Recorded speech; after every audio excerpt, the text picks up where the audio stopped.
ప్రియమైన సోదర సోదరీమణులారా, ఈ రాత్రి మీ మధ్య నిలుచుండుట నా మనస్సునకు చాలా ఆనందదాయకమై మీతో ఈ మంచి అవకాశమును సహవాసమును పొందినందుకు మీ అందరికీ సభాముఖంగా నా వందనాలు. ప్రియులను కృపాలిని గారు మరి వారి సంఘము తప్పనిసరిగా మీ మధ్యకు రావాలని కోరుకున్నప్పుడు మికుటమైన ప్రేమ గలవాడినిగా వారి మాటను కాదనలేక మీ మధ్య నిలవబెట్టిన తండ్రికి మన అందరి తరఫున మరి ఒకసారి వందనములు. ఈ రాత్రి యావత్తు ప్రపంచంలో ఉన్న క్రైస్తవ వ్యవస్థ, దానికి పట్టిన దుర్గతి మీకు వివరించాలి అని కంకణము కట్టుకున్నవాడనే మీ ముందు నిలుచున్నాననే సంగతి పత్రిక చదివిన ప్రతి ఒక్కరూ సులువుగా అర్థం చేసుకోగలరు. ఈరోజు మతాలు నమ్మని వారు, దేవుని యందు నమ్మిక ఉంచని వారు, కోట్లాది మంది మనుష్యులు కేవలం మనుష్య జ్ఞానము అనగా శాస్త్రాలను ఆధారం చేసుకున్న వారై వేదమైన బైబిలుని కనీసమైన జ్ఞానముతో కూడా ఆలోచించక తమ నోటికి వచ్చినట్లుగా వ్రాతలు రాస్తూ మన కొరకు తన ప్రాణమును అర్పించిన నజరేయుడైన యేసు స్వామిని సమాజములో బాహాటముగా అవమానపరిచే సంఘటనలు, సందర్భాలు ఇప్పటికే మీరు అనేకములు విని ఉన్నారనే సంగతి నాకు తెలుసు. అలాంటి సందర్భాలలో మన భారతదేశంలో సంచలనం సృష్టించి మన దేశంలోని అనేక రాష్ట్రాలలో ఉన్న ప్రధాన న్యాయస్థానాలని ఒప్పించి బైబిలు బండారం అనే దారుణమైన పుస్తకాన్ని రచించిన రచయిత భారత హేతువాది సంఘ చరిత్రలో ఉన్నత శిఖరాలను అందుకున్నటువంటి చీరాల వాస్తవ్యులైన ఎన్వి బ్రహ్మం గారు వ్రాసినదే ఈ పుస్తకం. భారత హేతువాదులంతా సంఘటితంగా ఆయన వెనుక ఉండి క్రైస్తవ్యాన్ని కించపరిచే అతి దారుణమైనటువంటి ఈ పుస్తకాన్ని భారతదేశంలో నివసిస్తున్న కోట్లాది మనుషులకు బైబిల్ గురించి, క్రీస్తును గురించిన తప్పుడు సంగతులు అందించాలనే కృత నిశ్చయంతో హేతువాదులంతా కలిసి ఈ బ్రహ్మం గారికి చేయూతనిచ్చి మొట్టమొదటిసారిగా 1958 మార్చి 22న criminal procedure code 99A section క్రింద కోర్టులో ఆనాటి మన ఆంధ్ర రాష్ట్రం తన పలుకుబడిని ఉపయోగించి ఈ గ్రంథాన్ని బయటకు రాకుండా నిషేధించింది. అయితే అంతటితో ఆగని ఈ హేతువాద సంఘాలు ఈ పుస్తకాన్ని ఎలాగైనా సరే బయటకు తీసుకురావాలని కృత నిశ్చయంతో 1959వ సంవత్సరం మార్చి 12వ తేదీన హైకోర్టులో రిట్ వేశారు. హైకోర్టు న్యాయమూర్తులు ఈ పుస్తకాన్నంతా విన్న తర్వాత ఇది ఒక మతానికి సంబంధించిన సంగతి కనుక దీనిని పుస్తకాల దుకాణాలలో అమ్మకూడదు, ప్రచురణ జరగకూడదు అని నిషేధించింది హైకోర్టు ఆంధ్రప్రదేశ్. అయితే అకుటితమైనటువంటి దీక్షతో బ్రహ్మం గారు 1962వ సంవత్సరం సెప్టెంబర్ 5వ తేదీన సుప్రీంకోర్టు ఫుల్ బెంచ్ ముందు ఉంచినప్పుడు సుప్రీంకోర్టు వారు ఏకగ్రీవంగా దీనిని అంగీకరించి భారత హేతువాద ఉద్యమంలో ఒక రికార్డును నెలకొల్పే పుస్తకంగా దీనిని బజారులో విక్రయించవచ్చు, హైకోర్టు ఇచ్చినటువంటి తీర్పుని రద్దు చేసి క్రైస్తవ్యాన్ని అవమానపరిచేటట్టుగా క్రైస్తవులు నమ్ముకున్న ఈ గ్రంథాన్ని బజారు పాలు చేసినట్టుగా ఆనాడు మన భారతదేశ అత్యున్నత న్యాయస్థానమైన సుప్రీంకోర్టు వారు ఈ బైబిల్ బండారం అనే ఈ దారుణమైన పుస్తకానికి ఆమోద ముద్ర వేశారు. ఆనాటి నుండి నేటి వరకు కోట్లాది మంది క్రైస్తవులను చెప్పుకుంటున్నటువంటి నేటి క్రైస్తవ వ్యవస్థలో ఏ ఒక్కరికి కూడా చీమ కుట్టినట్టయినా లేకుండా క్రీస్తుని మనము నమ్మిన ఈ వేదాన్ని నడిబజారులో అవమానపరచుచు మనము తల ఎత్తుకోకుండా చేసినటువంటి ఇలాంటి హేతువాది సంఘానికి బుద్ధి చెప్పే నాథుడు కరువైన కారణంగా ఈ రోజు ప్రతి వార్తాపత్రిక, ఒక ఇండియన్ ఎక్స్ప్రెస్ కానివ్వండి, ఆంధ్ర భూమి కానివ్వండి, ఆంధ్ర జ్యోతి కానివ్వండి, స్వాతి కానివ్వండి, ఉదయం కానివ్వండి, ఈ రోజు మన రాష్ట్రంలో దేశంలో ఉన్న అనేక ప్రాంతీయ దేశ సంబంధమైనటువంటి పత్రికలు మన గురించి, మన క్రీస్తు గురించి దారుణమైనటువంటి సంఘటనలు అనేక సార్లు పత్రికలలో ప్రచురించగా మనం చదివాం, కింపకుండా ఊరుకున్నామనే సంగతి మనందరికీ తెలుసు. కానీ ఈ పుస్తకంలో రాసినటువంటి అతి దారుణమైనటువంటి ఒక సంఘటన మీకు చదివి వినిపించాలని సభాముఖంగా మీకు పౌరుషాన్ని, మీలో క్రైస్తవులుగా నిద్రిస్తున్నటువంటి క్రైస్తవ్యాన్ని మేల్కొల్పాలనే సదుద్దేశంతో ఈ పుస్తకంలోని ఎన్వి బ్రహ్మ రాసిన ఈ బైబిల్ బండారంలోని ఒక ముఖ్య సంగతి సభాముఖంగా మీకు చదివి వినిపిస్తాను. 2వ శతాబ్దంలోని ప్లెట్లానిస్టు రచయిత నెల్సన్ ఏదో కొంత వివరించి యేసు తల్లి వ్యభిచార నేరానికి గురి అయి పంతేరస్ అనే ఒక సైనికుని ద్వారా బిడ్డను కన్న కారణాన ఆమెను పెండ్లాడిన వడ్రంగి ఆమెను విడిచివేశాడని వ్రాశాడు. దీనిని భారత అత్యున్నత న్యాయస్థానం దీనికి ఆమోద ముద్ర వేసిందని మీరు మర్చిపోకూడదు. కారణాన అలాగే రోమన్ సైన్యంలోని ఒక గ్రీకు ఉద్యోగితో వ్యభిచరించడం వలన క్రీస్తు పుట్టాడని తర్వాత ప్రచారంలోకి వచ్చిన ఒక యోధా కథతో నికోడెమస్ సువార్త కథనాన్ని స్వాభావికంగానే ముడిపెట్టవచ్చు. ఈరోజు క్రైస్తవులకు ఆరాధ్యుడు, కోట్లాది మంది హృదయాలలో స్వామినాథుడు అయినటువంటి యేసుక్రీస్తు ఒక బాస్టర్డ్ అని భారత ప్రభుత్వ అత్యున్నత న్యాయస్థానం తీర్పు ఇచ్చినప్పుడు ప్రపంచంలో ఉన్న కోట్లాది మంది క్రైస్తవులు నిద్రపోతున్నారా అనే అనుమానం నాకు వచ్చింది. ప్రియమైన సోదరి, ప్రియమైన సోదరుడా, ఈరోజు హేతువాది అనే ప్రతి ఒక్కడూ కూడా యథార్థాన్ని ఆశించేవాడు, కారణాన్ని కోరుకునేవాడనే సంగతి మనందరికీ తెలుసు. అయితే బైబిల్ బండారం రాసినటువంటి ప్రముఖ హేతువాదైన కవి బ్రహ్మల, కవి మన్నలు, కవి సార్వభౌముల మన్నలు అందుకున్న మహామేధావి అని కీర్తి గడించిన ఈ ఎన్వి బ్రహ్మానికి గత నెలలో నేను ఉత్తరం రాశాను. మహానుభావ, నిన్ను ఢీకోవడానికి ప్రజా న్యాయస్థానంలో నేను సిద్ధంగా ఉన్నానని తెలియజేయడానికి సంతోషిస్తున్నాను. విజయనగరంలో మార్చి 28, 29, 30, 31 తేదీలలో బహిరంగ సభలలో సభాముఖంగా సవాలు చేసి నిన్ను గెలవాలని, కోరిక గలవాడనై ఎదురు చూస్తున్నాను గనుక మీరు గాని మీ అనుచరులు గాని తప్పనిసరిగా నేనెక్కే వేదికపైకి వచ్చి మీరు అనుకున్నది సుప్రీంకోర్టులో మీరు వాదించిన వాదనను సభాముఖంగా వేదికపై నన్ను మీరు గెలవగలిగినట్లయినా నేను నమ్ముకున్న బైబిల్ను బాహాటంగా ప్రజల ముందు విడిచిపెట్టి మీలో ఒక హేతువాదిగా నీ సేవ చేసుకుంటూ బ్రతుకుతాను.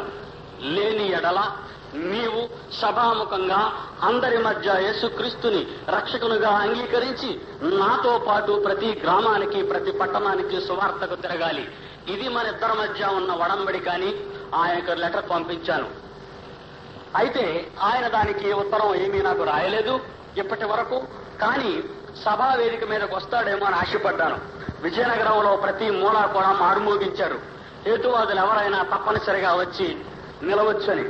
మొదటి దినము, 2వ దినము, 3వ దినము, 4వ దినము, 4 దినములలో కూడా ఒక్క హేతువాది రాకపోగా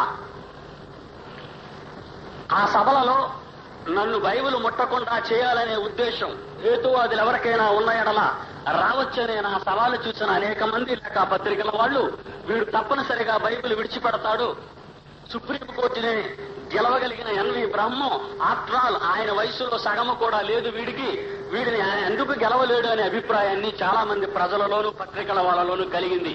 అందువలన అనేక మంది పత్రికల వాళ్ళు వచ్చారు. ఆ రోజు పత్రికల వాళ్ళు వచ్చి ముందు బెంచీలో కూర్చున్నారు.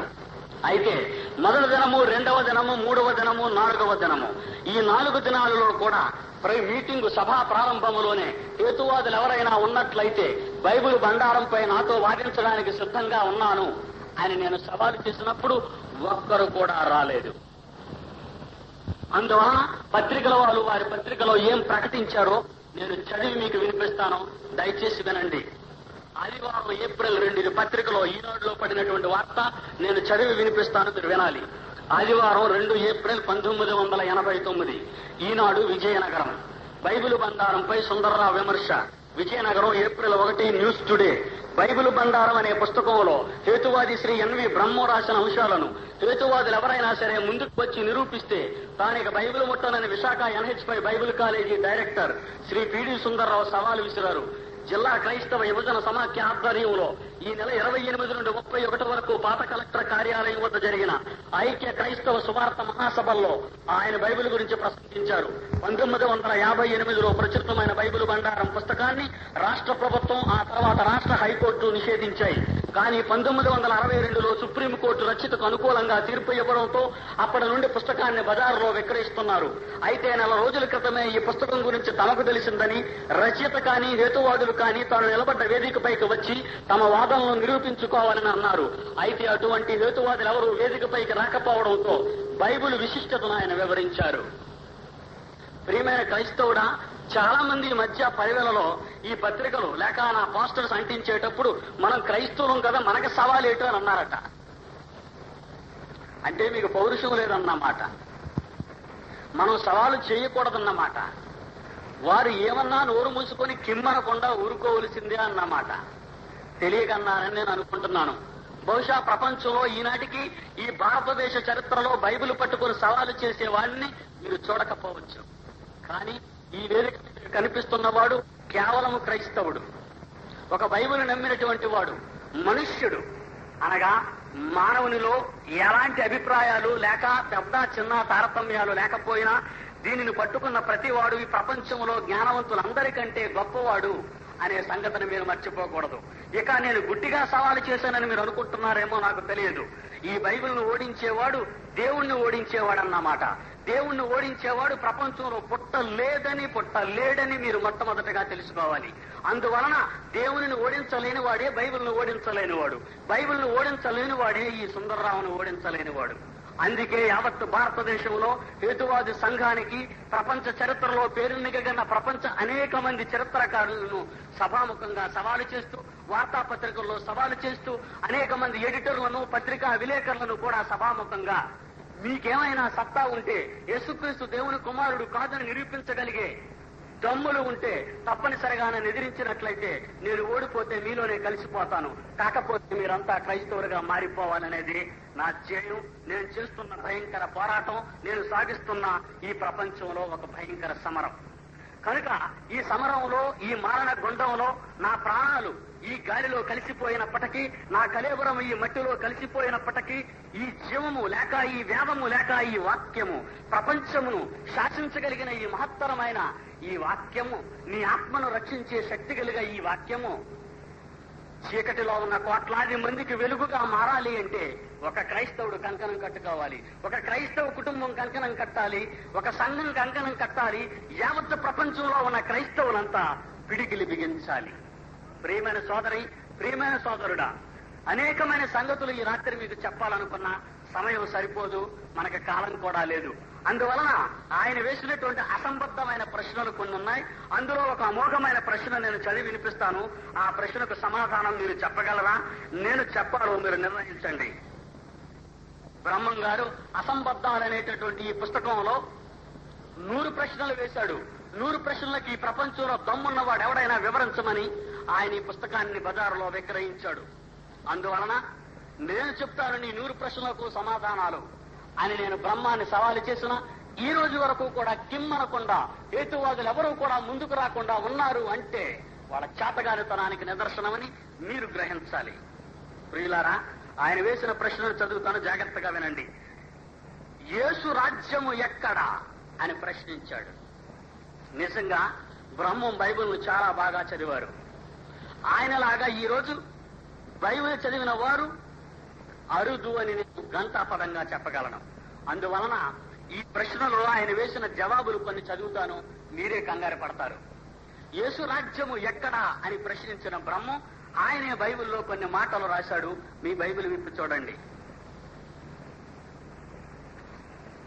మొదటి వచనము లూకాసు వార్త 1వ అధ్యాయము.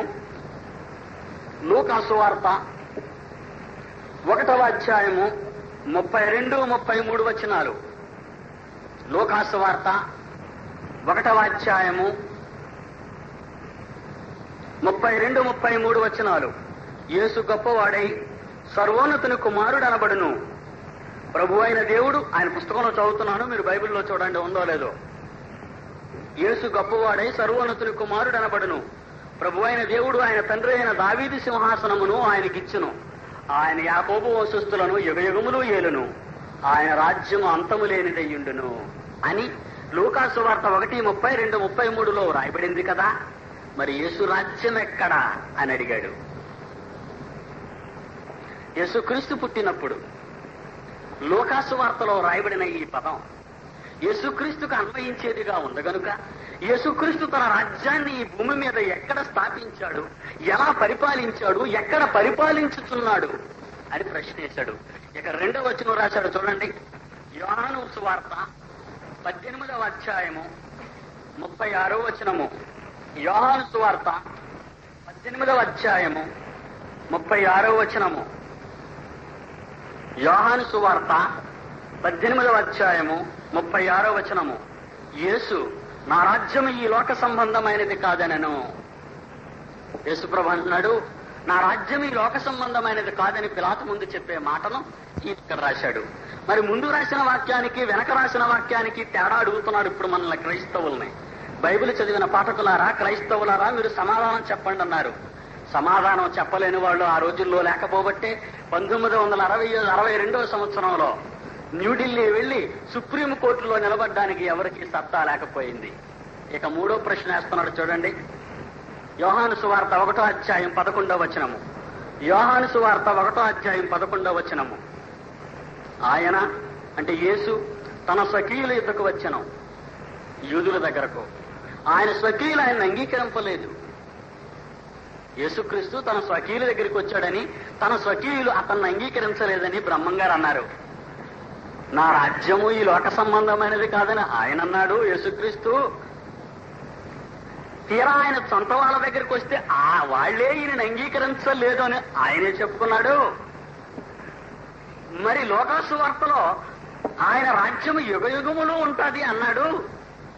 ఇదేంటి? ఇది తప్పులు తడిక లేకపోతే మాసికలు గుడ్డ? ఇదేనా బైబిల్ చదువుతున్నారు? బైబిల్ అంతా అబద్ధం అన్నాడు. నిజంగా న్యాయశాస్త్రాలు చదువుకున్న ఆ న్యాయమూర్తులకేం తెలుసు బైబిల్? అందువలన ఈయన రాసిన, ఈయన పన్నిన, ఈయన వేసిన ఆ కంచిలో చిక్కడిపోయింది బైబిలులో ఉన్న సత్యం. కారణం దానిని వివరించేవారు ఆ రోజు న్యాయస్థానంలో లేరు. కానీ ఇతని ప్రశ్నలు ఆమోదయోగ్యంగానే కనబడుతున్నవి. లోకాసు వార్త 1వ అధ్యాయంలో మీరు రాసుకున్న దానిని బట్టి ఆయన రాజ్యము యుగయుగములో ఉంటాదని అక్కడ చెప్పి, పిలాతు ముందు నిలబడిన రాజ్యం ఈ లోక సంబంధమైనది కాదని ఇక్కడ చెప్పి, తన సొంత వారే తనను అంగీకరించలేదని మరొక దగ్గర చెప్తే ఎక్కడుంది యేసు రాజ్యం? కనుక ప్రియమైన సోదరి, ప్రియమైన సోదరుడా, బ్రహ్మో ఎంత తెలివైన వాడో ఒక్కసారి మీరు ఆలోచించండి. చాలా జ్ఞానవంతుడు కనుకనే క్రైస్తవ ప్రపంచం ఎదురు నిలవలేకపోయింది.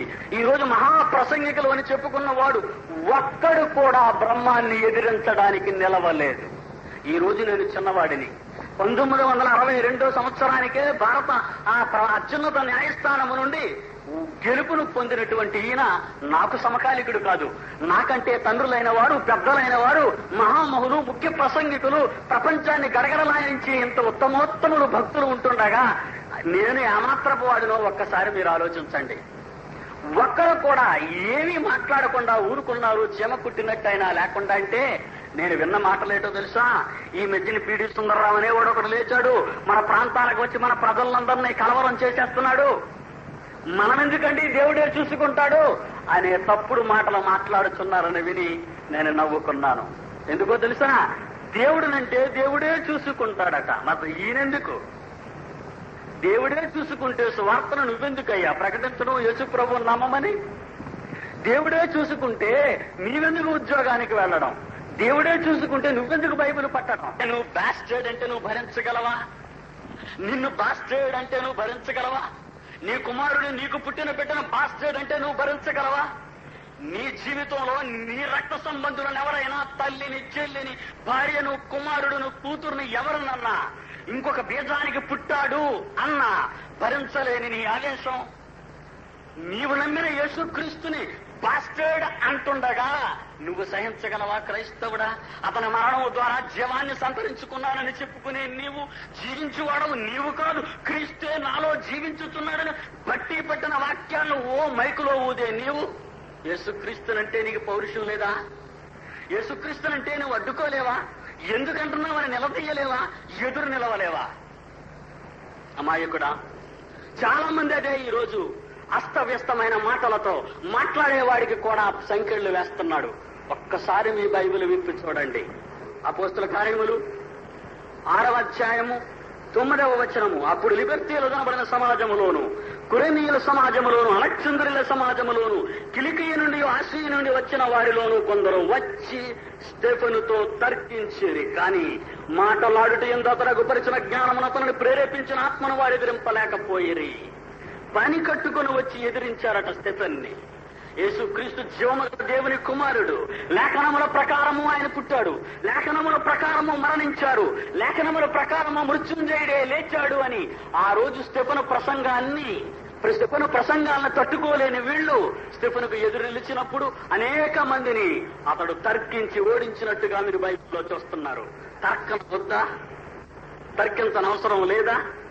తప్పుడు మాటలే, చేతగాని మాటలు, పిరికి బంద చెప్పే మాటలు, తప్పించుకోవడానికి సైతాను పన్నే మొట్టమొదటి ఎత్తు. నిన్ను పిరికి బందగా, నిన్ను కిమ్మనకుండా ఊరికించి ఊరుకోబెట్టే శక్తి దాని చేతిలో ఉన్నది.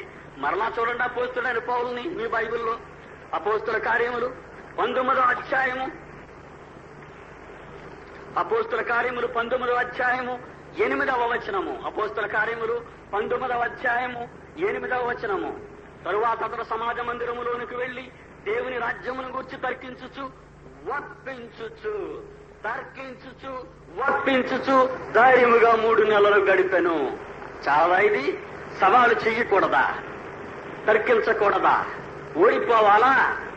ఏదో నేను చెప్పి ఒక అరగంట గంట ఒక బోరోజునట్టు మేమే చూసేస్తే అబ్బా ఎంత గొప్ప ప్రసంగం అనుకుంటూ మీరు వెళ్ళిపోతే సరిపోతుందా ప్రియులారా? అబద్ధాన్ని ఖండించండి, గద్దించండి, బుద్ధి చెప్పండి. ఎందుకో తెలుసా? జనులు దురద చెవులు గలవారై సత్యమునకు చెవియక అసత్యం వైపు మళ్ళుచున్న సమాజం ఇది. ఇలాంటి సమాజానికి బుద్ధి చెప్పాలంటే ఒక్కొక్క క్రైస్తవుడు క్రీస్తుగా ఉన్నాడనే సంగతి మర్చిపోకూడదు. ఈ సమర రంగంలో అవసరమైతే నీ ప్రాణాలు బలిగా అర్పించు. చేతగాని వానిలా తప్పించుకు తిరగడం క్రైస్తవుని లక్షణము కాదు. నీ దేవుడైన యెహోవా రోషము గలవాడు, అతడు కుమారుడు అయిన నీవు రోషము గలవాడిగానే ఉండాలి తప్ప మృత్యువుకి, అపజయానికి ఎదురు నిలవడానికి భయపడి వెనకంజ వేశావా నీవు దేవుని కుమారుడవు కాదు. మొదటి కొరింథీయులకు రాసిన పత్రిక 16వ అధ్యాయము 9వ వచనంలో అపోస్తలుడైన పౌలు ఏమంటున్నాడో ఒకసారి చూడండి. మొదటి కొరింథీయులకు రాసిన పత్రిక 16వ అధ్యాయము 9వ వచనము. కార్యానుకూలమైన మంచి సమయము నాకు ప్రాప్తించి ఉన్నది, మరియు ఎదిరించువారు అనేకులున్నారు గనుక పెంతెకొస్తు వరకు ఎఫెసులో నిలిచియుందును. ఎఫెసు పట్టణంలో ఎదిరించేవారు చాలా మంది ఉన్నారని విన్నాను. అయితే నేను పెంతెకొస్తు పండుగ దినము వరకు ఎఫెసు పట్టణంలోనే ఉంటాను, రమ్మనండి అన్నాడు. క్రైస్తవుడా, నీవు సవాలు చేయకూడదా? క్రీస్తు గురించి నువ్వు జయశాలిగా నిలవకూడదా అని చెప్పినది ఎవరు? ఈ బైబిల్ నీకు చెప్పిందా? అలా చెప్పిందని ఒక్కడు నిరూపించగలిగితే ఇప్పుడే నేను బైబిల్ విడిచిపెట్టేస్తాను. మీరు చూపించలేరు, నాకు తెలుసు. ఎందుకో తెలుసా? ఈ బైబిల్ అంతా చాలా జాగ్రత్తగా చదివాను కనుక. ప్రియమైన సోదరి, ప్రియమైన సోదరుడా, యేసు రాజ్యం ఎక్కడా అని అడుగుతున్నాడు. ఇప్పుడు చెప్పండి సమాధానం. ఎక్కడుంది యేసు రాజ్యం? అలాంటి అవివేకి కళ్ళు తెరవాలి. అలాంటి వానికి సత్యాన్ని చూపించాలి. యేసు రాజ్యం ఎక్కడా అని వికటాట్టహాసం చేస్తున్నాడు. ప్రజలను ఒప్పిస్తున్నాడు, న్యాయస్థానాలను ఒప్పించాడు. భారత హేతువాది సంఘంలో కవి బ్రహ్మల, కవి సార్వభౌముల మన్నలు అందుకున్నవాడు, పూజింపబడినవాడు. మరి నీకు రోషము లేదా? ఉండాలి. యేసు రాజ్యం ఎక్కడో ఈ రాత్రి మీకు చూపిస్తాను. జాగ్రత్తగా మీ బైబిల్ విప్పి చూడండి. ప్రవక్త అయిన దానియేలు రాసిన గ్రంథము, ప్రవక్త అయిన దానియేలు రాసిన గ్రంథము 2వ అధ్యాయము. దానియేలు రాసిన గ్రంథము 2వ అధ్యాయము 28వ వచనం చూద్దాం. అయితే మర్మములను బయలుపరచగల దేవుడు ఒకడు పరలోకమందున్నాడు. అంచె దినముల యందు కలుగబోవు దానిని ఆయన నెబుకద్నెజరుకు తెలియజేసెను. ఈ 2వ అధ్యాయంలో మీరు చిన్ననాటి నుండి వినే ఒక అద్భుతమైన సందర్భము మీకు కనిపిస్తుంది. ప్రపంచాన్నంతటినీ ఏకఛత్రాధిపత్యంగా పరిపాలించిన మొట్టమొదటి మహాచక్రవర్తి చరిత్ర ప్రకారముగా బైబిలులో ఉన్న దానిని బట్టి నెబుకద్నెజరు. ఇతడు బబులోను మహాసామ్రాజ్యాన్ని స్థాపించాడు. ఇతడు కట్టినటువంటి హ్యాంగింగ్ గార్డెన్స్ అనే సంగతి ప్రపంచ వింతలలో 7 వింతలలో 1 అనే సంగతి చరిత్రకు తెలిసిన పచ్చి నిజం. ఇలాంటి బబులోను మహారాజు నెబుకద్నెజరు కల కన్నాడు. ఆ కలలో ఆయనకు ఒక విగ్రహం కనిపించింది. ఆ విగ్రహం తన శిరస్సు మేలిమి బంగారము కలిగినదని 31వ వచనం నుంచి చూడగలరు మీరు. దానియేలు గ్రంథము 2వ అధ్యాయము 31వ వచనం నుంచి, రాజా తాము చూచుచుండగా బ్రహ్మాండమకు ఒక ప్రతిమ కనబడింది కదా. ఈ గొప్ప ప్రతిమ మహాప్రకాశమును భయంకరమైన రూపము గలదై తమరి ఎదుట నిలిచెను. ఆ ప్రతిమ యొక్క శిరస్సు మేలిమి బంగారమయమైనదియు, దాని రొమ్ములు భుజములను వెండివియు, దాని ఉదరములు తొడలను ఎత్తవియు, దాని మోకాళ్ళు ఇనుపవియు, దాని పాదములలో ఒక భాగము ఇనుపదియు, ఒక భాగము మట్టిదైనట్టుండెను అంటున్నాడు. మహారాజా, మీరు చూసినటువంటి ఆ మహా భయంకరమైన తేజవంతమైన ఆ ప్రతిమ యొక్క శిరస్సు బంగారమని, దాని యొక్క రొమ్ములను భుజములు వెండివి, దాని ఉదరముద్దరలు ఇత్తడివి, దాని మోకాళ్ళు ఇనుపవి, దాని పాదములలో ఒక భాగం ఇనుపదియు, ఒక భాగం మట్టిదయ్యున్నాడు ఉంది అని ఆయన దర్శనంలో కనిపించింది. దానిని దానియేలు ఏ విధంగా వివరించాడో తెలుసా? ప్రపంచాన్ని పరిపాలించే మొట్టమొదటి మహాసామ్రాజ్యమే బబులోను సామ్రాజ్యం. ఈ బబులోను సామ్రాజ్య అధినేత నెబుకద్నెజరు అతడే ఆ ప్రతిమ యొక్క బంగారు శిరస్సు అని చెప్పాడు. ఇక 2వ భాగాన్ని ఆయన వివరిస్తూ తర్వాత ఆ విగ్రహంలో ఉన్నటువంటి లోహాన్ని మీరు పరిశీలించినట్లయితే వెండిది, అనగా బంగారం కంటే విలువలో కొంచెము తక్కువైనది, పటుత్వములో బలహీనమైనది అనే సంగతి మనందరికీ తెలుసు. అది మాదీయ పారసీక సామ్రాజ్యమని మీకు ఈ రాత్రి అనేక మంది తెలుసుకోవచ్చు, వినవచ్చు. కానీ ఈ రోజు ఒకవేళ తెలియకపోతే మీరు గమనించవలసినది, ప్రపంచాన్ని పరిపాలించిన 2వ మహాసామ్రాజ్యమే మాదీయ పారసీక సామ్రాజ్యం. ఈ మాదీయ పారసీక సామ్రాజ్యపు ఆయన అధినేతే అహష్వేరోషు. అతని యొక్క భార్య ఎస్తేరు రాణి. మీరు ఎస్తేరు గ్రంథాన్ని 1వ అధ్యాయం 1వ వచనంలో చూసినట్లయితే, రాజైన అహష్వేరోషు ఏలుబడిలో కూషు దేశము మొదలుకొని మన భారతదేశం వరకు 127 సంస్థానాలను పరిపాలించినటువంటి వాడు అని అక్కడ వ్రాయబడింది. అందులో ప్రపంచాన్ని పరిపాలించే 3వ మహాసామ్రాజ్యమే గ్రీకు సామ్రాజ్యము. ఈ గ్రీకు అధినేతే అలెగ్జాండర్. ఈ అలెగ్జాండర్ మన భారతదేశాన్ని కూడా దండెత్తాలనే ఉద్దేశంతో భారతదేశంకి వచ్చినప్పుడు, ఈ భారతదేశానికి నేను వెళ్ళడం ఏంటి, దీన్ని చేయించడానికి నాకు సరిపోదు అనుకున్నాడేమో మహానుభావుడు. అప్పుడు తన దగ్గర ఉన్న సైన్యాధిపతిని యుద్ధానికి పంపించాడు భారతదేశానికి. అప్పుడు మన ఉత్తర భారతదేశంలో పురుషోత్తముడు పరిపాలిస్తున్న దినాలవి. ఆ దినాన్ని పురుషోత్తముడిని ఈ సెల్యూకస్ యుద్ధంలో ఓడించి అతడు చూపించిన నైపుణ్యానికి మెచ్చుకొని, షబాస్, ఈ రాజ్యాన్ని మరలా నీకు బహూకరిస్తున్నాను అని అప్పగించాడు. అంటే అలెగ్జాండర్ సామ్రాజ్యము అనగా గ్రీకు సామ్రాజ్యం ఎంత గొప్పదో చరిత్ర ప్రకారంగా మీరు అర్థం చేసుకోగలరు. అనగా మొదటి బబులోను సామ్రాజ్యము, తర్వాత మాదీయ పారసీక సామ్రాజ్యము, తర్వాత గ్రీకు సామ్రాజ్యము. తర్వాత లోకమంతటిని ఏలబోయే 4వ మహా సామ్రాజ్యమే రోమా సామ్రాజ్యము. బహు కఠినమైన సామ్రాజ్యము, రాక్షసత్వముతో కూడుకున్న సామ్రాజ్యమని రోమీయుల పరిపాలనలో ప్రపంచం ఎంత కర్కశంగా నలిగిపోయిందో వాళ్ళ ఇనుప పాదముల కింద అనేది చరిత్ర ఎరిగినటువంటి నిత్య సత్యం.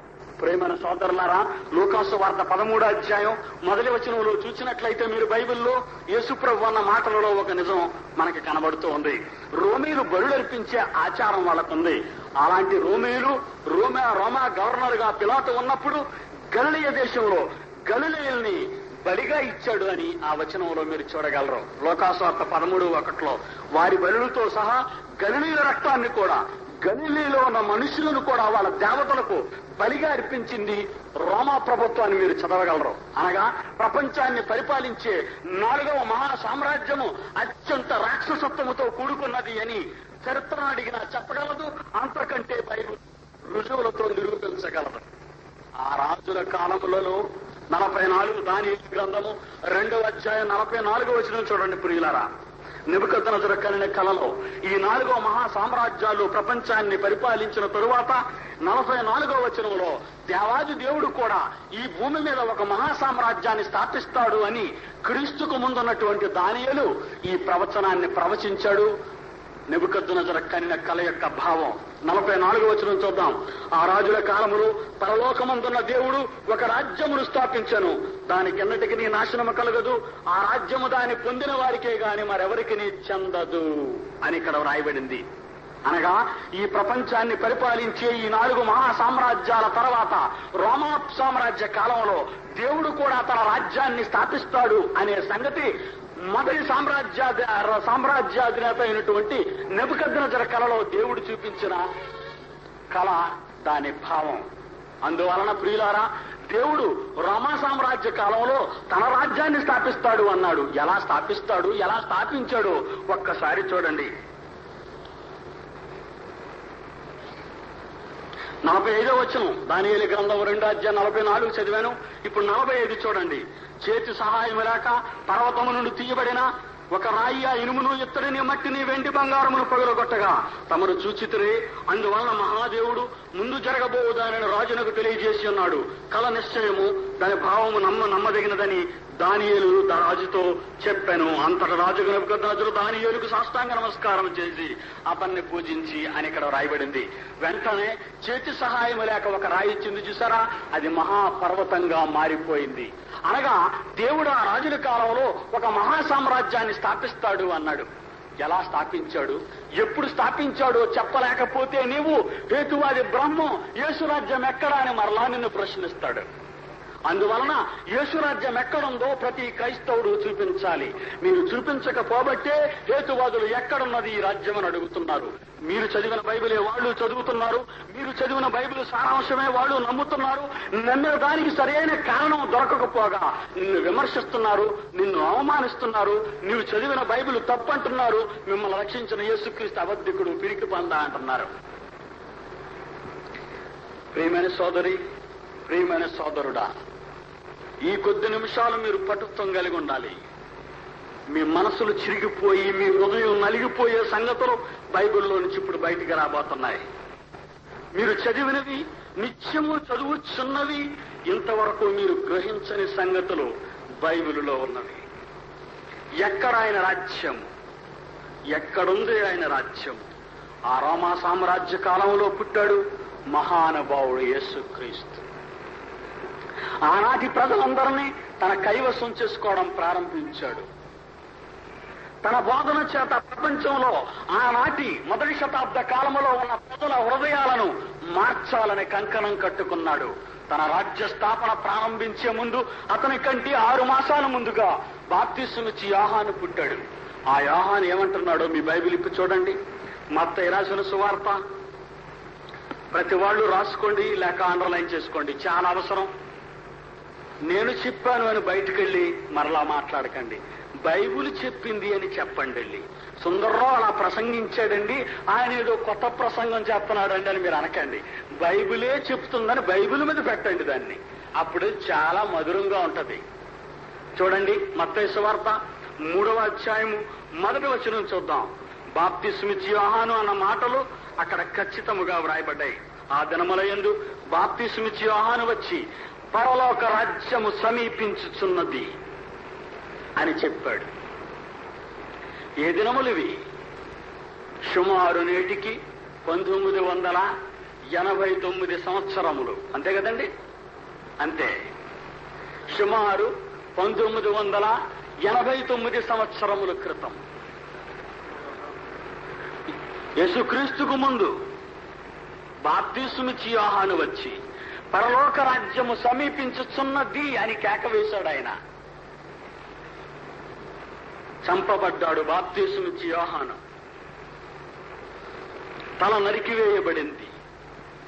4వ అధ్యాయం మత్తయి సువార్త 17వ వచనము. మత్తయి సువార్త 4వ అధ్యాయము 17వ వచనము. అప్పటి నుండి యేసు పరలోక రాజ్యము సమీపించి ఉన్నది. ఇప్పుడు యేసు చెబుతున్నాడు. ఇందాక బాప్తిస్మిచ్చి యోహాను చెప్పాడు. ఇప్పుడు యేసు చెబుతున్నాడు పరలోక రాజ్యము సమీపించి ఉన్నది. మత్తయి సువార్త 6వ అధ్యాయము, మత్తయి సువార్త 6వ అధ్యాయము 10వ వచనము, 9-10 వచనాలు. మత్తయి సువార్త 6వ అధ్యాయము 9-10 వచనములు. మీరెలాగూ ప్రార్థన చేయుడి. పరలోకమందున్న మా తండ్రి, నీ నామము పరిశుద్ధపరచబడునుగాక, నీ రాజ్యము వచ్చుగాక అని అడగమన్నాడు. నీ రాజ్యము వచ్చుగాక. పరలోక రాజ్యము సమీపించుచున్నది యోహాను. పరలోక రాజ్యము సమీపించి ఉన్నది యేసుక్రీస్తు. నీ రాజ్యము వచ్చుగాక అడగమన్నాడు శిష్య బృందాన్ని. వచ్చినదా? చూద్దాం.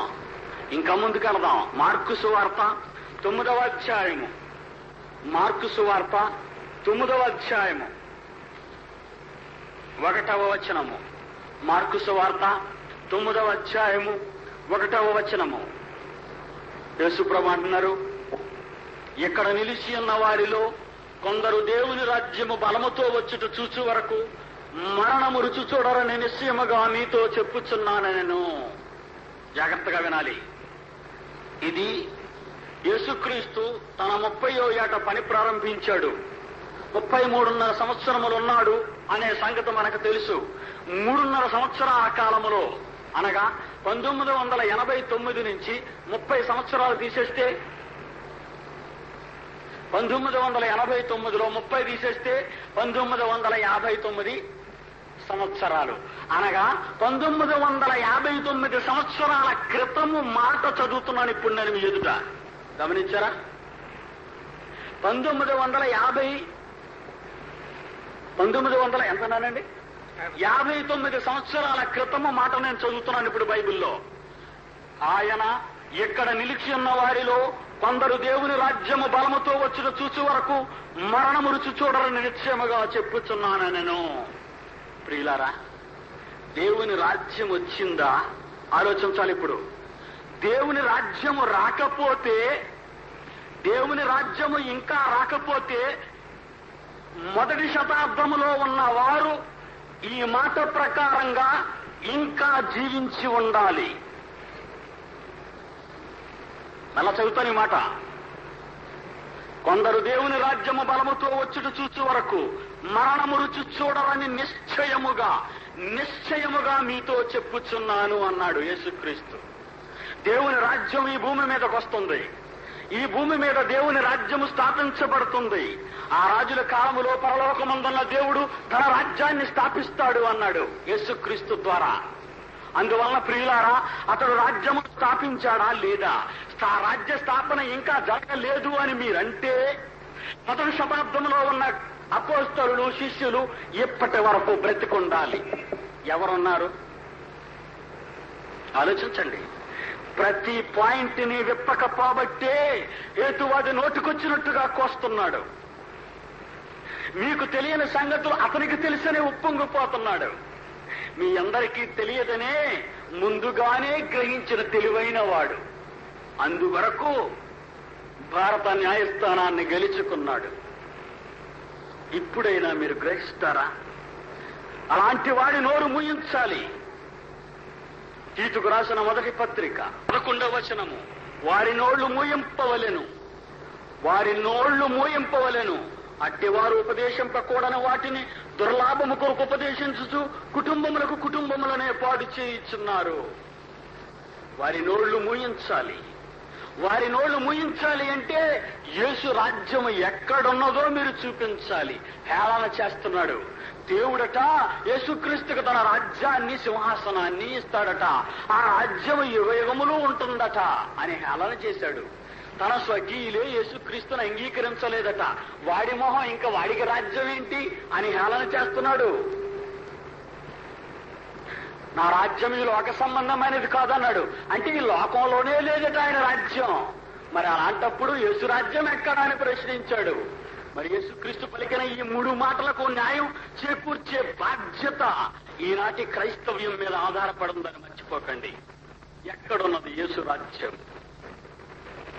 యేసు ప్రభు అంటున్నాడు, మార్కు సువార్త 9వ అధ్యాయం 1వ వచనంలో మీరు రాసింది, నా రాజ్యము బలముతో వచ్చుట చూసి వరకు ఇక్కడ నిలిచి ఉన్న వారిలో కొంతమంది మరణాన్ని రుచి చూడరు అన్నాడు. అంటే మొదటి శతాబ్దంలో ఉన్న వారందరూ చనిపోయారు, సమాధి చేయబడ్డారు. అంటే దేవుని రాజ్యము వచ్చి ఉండాలి. కాగానే వారు ఎవరైనా ఉంటే నిలబడిపోండి, చూపిస్తాను ఇప్పుడు దేవుని రాజ్యం ఎక్కడొచ్చిందో. దేవుని రాజ్యం రాలేదనే వాళ్ళు ఎవరైనా ఉంటే నిలబడొచ్చు. ఎనీబడి. కొలస్సీలకు రాసిన పత్రిక శకం 64వ సంవత్సరంలో రాయబడింది. కొలస్సీలకు రాసిన పత్రిక సుమారు క్రీస్తు శకం 64లో రాయబడింది. బైబిల్ స్కాలర్స్ అనేవాళ్ళు నిర్ణయించిన తేదీలు ఇవి. అనగా మొదటి శతాబ్దపు కాలంలోనే ఈ పుస్తకంలో ఉన్న ప్రతి పత్రిక రాయబడింది. ఆఖరిగా రాయబడింది ప్రకటన గ్రంథము. అది క్రీస్తు శకము 96లో రాయబడింది. ఇది ఆఖరి పుస్తకం. అయితే కొలస్సీలకు రాసినటువంటి ఈ పుస్తకం క్రీస్తు శకం 64లో రాయబడింది. ఆ పుస్తకాన్ని రాసినటువంటి అపోస్తలుడైన పౌలు కొలస్సీలకు ఏం రాస్తున్నాడో 13వ వచనంలో ఉంది 1వ అధ్యాయం.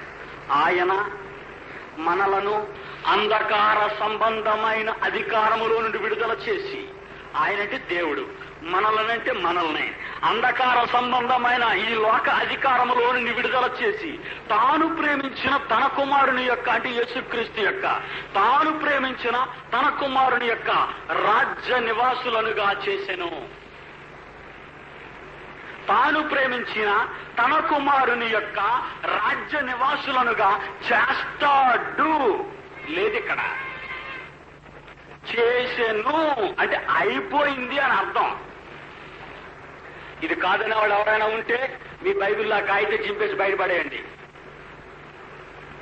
ఆ మాట తప్పు అని ఎవరైనా అంటే ఆ కాగితాన్ని చించి పారేయండి. అలాంటి కాగితం మీ బైబిల్లో ఉండకూడదు. దేవుడు తన రాజ్యాన్ని స్థాపించాడని, ఆ రాజ్యంలో నివాసులుగా అయిపోయారని గతించిపోయిన దానిని రాస్తున్నాడు ఇక్కడ అపోస్తలుడైన పౌలు క్రీస్తు శకం 64లో. అనగా మొదటి శతాబ్ద కాలంలోనే అతని రాజ్యం స్థాపించబడిన దానుటకు ఇది సాక్ష్యం. మీకు సరిపోదా? ఆలోచించండి. మరలా చదువుతాను. ఆయన మనలను అంధకార సంబంధమైన అధికారముల నుండి విడుదల చేసి తాను ప్రేమించిన తన కుమారుని యొక్క రాజ్య నివాసులనుగా చేసెను. ఇప్పుడు అడుగుతున్నాడు చూడండి పిలాతు యేసుని, నీవు రాజువా? అవును, నీవన్నట్టు నేను రాజునే అన్నాడు. యేసుక్రీస్తు రాజు అయితే, నీ చేతిలో ఉన్న పుస్తకం ఆయన చట్టం అయితే, నీవు ఆయన రాజ్యం అయితే, ఈ రాజ్యానికి పరిధిలేటో తెలుసా? యావత్తు భూమండలం. ఇప్పుడు ఆయన రాజ్యం ఎంత గొప్పదో చూడండి. అమెరికాలో లేరా క్రైస్తవులు? జపాన్లో లేరా క్రైస్తవులు? రష్యాలో లేరా క్రైస్తవులు? చైనాలో లేరా క్రైస్తవులు? భూమి మీద 6 నేల ఉన్న ప్రతి చోట క్రైస్తవుడు, ప్రతి ఊర క్రైస్తవుడు, ప్రతి గ్రామము క్రైస్తవుడు, ప్రతి పట్టణము క్రైస్తవులతో నిండిపోతుంది. రోజు రోజు రోజు రోజు రోజు రోజు రోజు రోజు 40 సంవత్సరాలు అయింది సుమారు మన దేశానికి స్వాతంత్ర్యం వచ్చి. దానిని తీసుకొచ్చిన వాడు మహాత్మా గాంధీ. ఆయన కలిపినటువంటి, ఆయన కోరుకున్నటువంటి ఒక మంచి సంగతి ఏదో తెలుసా?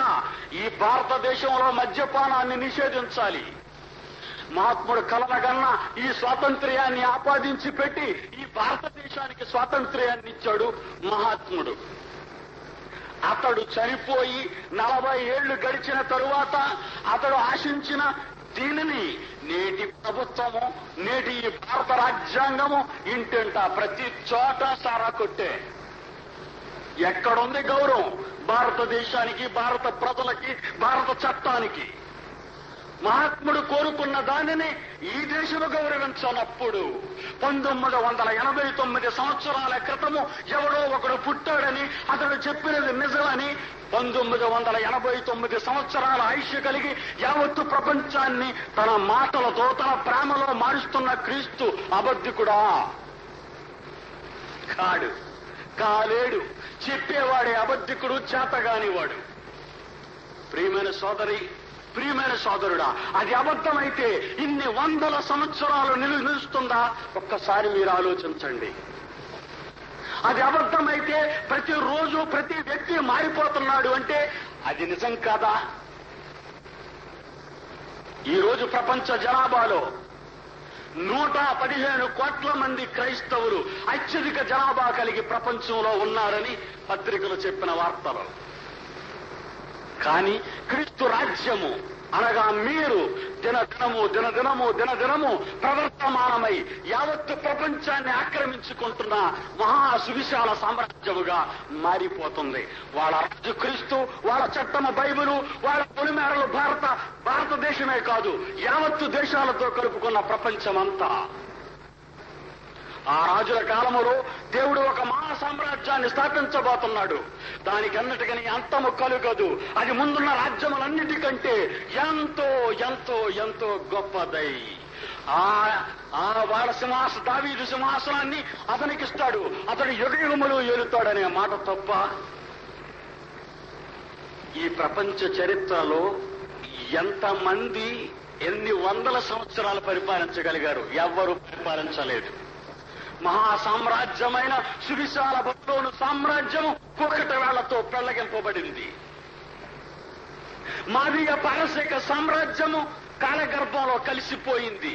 ప్రపంచ పటం మీద నిద్రపోయే అలెగ్జాండర్ ది గ్రేట్ చచ్చిపోయాడు. సీజర్ నాయకత్వంలో, సీజర్ సార్వభౌమత్వంలో కర్కశంగా ప్రవర్తించిన రోమా ఉక్కు పాదాలు పగిలిపోయాయి. క్రీస్తు సామ్రాజ్యము యుగయుగములు పరిపాలనలో ఉన్నది, ఉండబోతుంది కాదా? ఇదే నెబుకద్నెజరు కన్న కల. ఎక్కడున్నది యేసు రాజ్యం అన్న ఎన్ని బ్రహ్మానికిచ్చిన సమాధానం ఇదే. ఇప్పుడు రా, యేసు రాజ్యం ఎక్కడున్నదో నిరూపిస్తాను అన్నాను ఆయనకి రాసిన ఉత్తరంలో. పిచ్చివాడా, రాజ్యం అంటే ఒక సింహాసనము, రాజ్యం అంటే మట్టి అనుకుంటున్నావేమో నీ ఉద్దేశంలో. దేశం అంటే మట్టి కాదోయ్, దేశం అంటే మనుషులోయ్ అన్న మన ఆంధ్రుడి యొక్క ఆ నినాదాన్నే మర్చిపోయావా బ్రహ్మం? రాజ్యం అంటే మట్టి కాదు, రాజ్యం అంటే పవిత్ర హృదయముతో ఉన్న కోట్లాది మంది విశ్వమానవులు క్రైస్తవులు. ప్రతి క్రైస్తవ గుండెల్లో గూడు కట్టుకున్న మహాత్ముడు యేసు స్వామి. అది ఆయన రాజ్యము. క్రీస్తు శకం 64లో రాయబడినటువంటి ఈ పదం ప్రతి బైబిల్లో రాయబడింది. ఏమో తెలుసా? ఆయన మనలను అంధకార సంబంధమైన అధికారములో నుండి విడుదల చేసి తాను ప్రేమించిన తన కుమారుని యొక్క రాజ్య నివాసులనిగా చేశాను. ఇంకా మంచి వాక్యాన్ని చూపిస్తారు మీకు. ప్రకటన గ్రంథాన్ని రాసిన గ్రంథకర్త మహానుభావుడు అపోస్తలుడైన యోహాను. ప్రకటన గ్రంథం 1వ అధ్యాయం 6వ వచనం. మనలను ప్రేమించుచు తన రక్తము వలన మన పాపముల నుండి మనలను విడిపించిన వానికి మహిమయు ప్రభావమును యుగయుగములు కలుగునుగాక. ఆమేన్. ఆయన మనలను తన తండ్రి దేవునికి ఒక రాజ్యముగాను యాజకులనుగాను చేసెను. యేసుక్రీస్తు మనలను తన తండ్రి అయిన దేవునికి ఒక రాజ్యముగాను యాజకులనుగాను చేసెను. ఇక్కడ సందర్భాన్ని బట్టి మనలందరినీ దేవునికి రాజ్యముగా చేసెను అని అర్థమిచ్చుచున్నది. కాబట్టి యోహాను ఈ గ్రంథము రాసినప్పటికే, అనగా క్రీస్తు శకము 96 నాటికే లోకములో ఉన్న ప్రజలు దేవుని రాజ్యముగా ఏర్పరచబడ్డారు అని ఆయన చెప్పి ఉన్నాడు. అలాగే 9వ వచనాన్ని ఒకసారి మనం పరిశీలిస్తే అదే గ్రంథము ప్రకటన 1వ అధ్యాయము 9వ వచనంలో, మీ సహోదరుడును యేసును బట్టి కలుగు శ్రమలోను రాజ్యములోను సహనములోను పాలివాడనైన యోహానును నేను. యేసును బట్టి కలుగు శ్రమలోను రాజ్యములోను సహనములోను పాలివాడనైన యోహానును నేను కూడా అదే రాజ్యములో ఉన్నాను అని మొదటి శతాబ్దములో ఉన్న అపోస్తలులలో యోహాను కూడా ఈ మాట పలుకుచున్నాడు. అంటే యేసుక్రీస్తు రాజ్య స్థాపన జరిగిందని, ఆ రాజ్య స్థాపనలో యోహాను కూడా ఉన్నాడు అని ఈ వాక్యాన్ని బట్టి మనం సులువుగా గ్రహించగలం. మొదటి శతాబ్దంలో ప్రారంభమైన ఈ రాజ్యమే మరొక పేరుతో సంఘముగా పిలువబడిందని మర్చిపోకూడదు. ఆ సంఘమే దేవుని రాజ్యం, ఆ రాజ్యమే యేసుక్రీస్తు యొక్క సామ్రాజ్యం. ఇంకా మనం పౌలు రాసినటువంటి పత్రిక, ఎఫెసీయులకు రాసిన పత్రిక 4వ అధ్యాయము, ఎఫెసీయులకు రాసిన పత్రిక 5వ అధ్యాయము, ఎఫెసీయులకు రాసిన పత్రిక 5వ అధ్యాయము 5వ వచనాన్ని ఆఖరి భాగములో మనము చూసినట్లయితే, క్రీస్తు యొక్కయు దేవుని యొక్కయు రాజ్యమునకు హక్కుదారుడు కాడు. క్రీస్తు యొక్కయు దేవుని యొక్కయు రాజ్యమునకు హక్కుదారుడు కాడు అని పౌలు ఎఫెసీయులకు రాస్తూ వివరించుచున్నాడు. అంటే యేసు రాజ్య స్థాపన మొదటి శతాబ్ద కాలంలోనే జరిగిపోయిందని పరిశుద్ధాత్మ దేవుడు అపోస్తలుల ద్వారా వివరించుచున్నాడు. అయితే యేసుక్రీస్తు మొదటి రాకడలోనే ఆయన సామ్రాజ్యం స్థాపించబడి ఈ రోజు 2000 సంవత్సరముల ఆయుష్య కలిగి యావత్తు ప్రపంచమంతా యేసుస్వామిని అధినేతగా స్వీకరించి బైబిల్ అనే గ్రంథాన్ని తమ జీవిత చట్టంగా పరమార్థంగా భావించి యావత్తు నేల మీద విస్తరించి ప్రపంచ సామ్రాజ్యాలు జీవించలేని లేక మనలేని ఎక్కువ కాలాన్ని ఈ సామ్రాజ్యం మనగలుగుతున్నది. అంటే ఇది శాశ్వత రాజ్యమై యావత్తు సృష్టి కడవరకు లేక నాశనమగునంత వరకు క్రీస్తు సామ్రాజ్యం నిలిచిపోతుంది అని పాఠకులు గ్రహించాలి.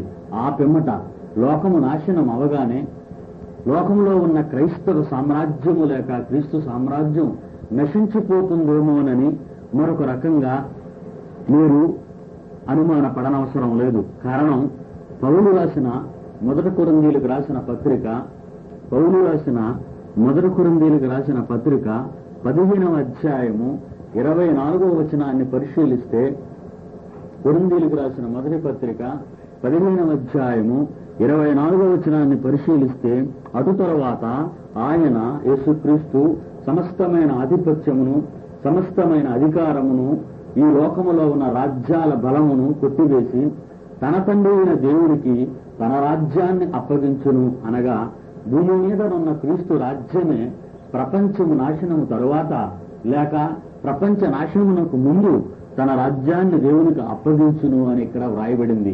భూమి మీద ఒకవేళ దేవుని రాజ్యము లేక క్రీస్తు రాజ్యము లేకపోతే యేసుక్రీస్తు ఈ రాజ్యాన్ని తీసుకుని పోయి తన తండ్రికి అప్పగించును అనే మాట అబద్ధం అవుతుంది. కాబట్టి బైబిల్ ప్రకారంగా భూమి మీద విస్తరించిన క్రైస్తవ సామ్రాజ్యము లేక దేవుని రాజ్యము, దేవుని కుమారులు ఈ భూమి మీద నుండి ఎత్తబడి మహాపట్టణమైన మహాలోకానికి స్వర్గానికి చేరిపోతారు. అక్కడ దేవుని రాజ్యము యుగయుగములు యుగయుగములు మానవుడు కాలమాన ప్రకారము లెక్కింపలేనన్ని సంవత్సరాలు కాలం, అంతము లేని కాలము యేసుక్రీస్తు రాజుగా పరలోకముందు పరిపాలనలో ఉండగలరు అని ఈ వాక్యము రాయబడింది.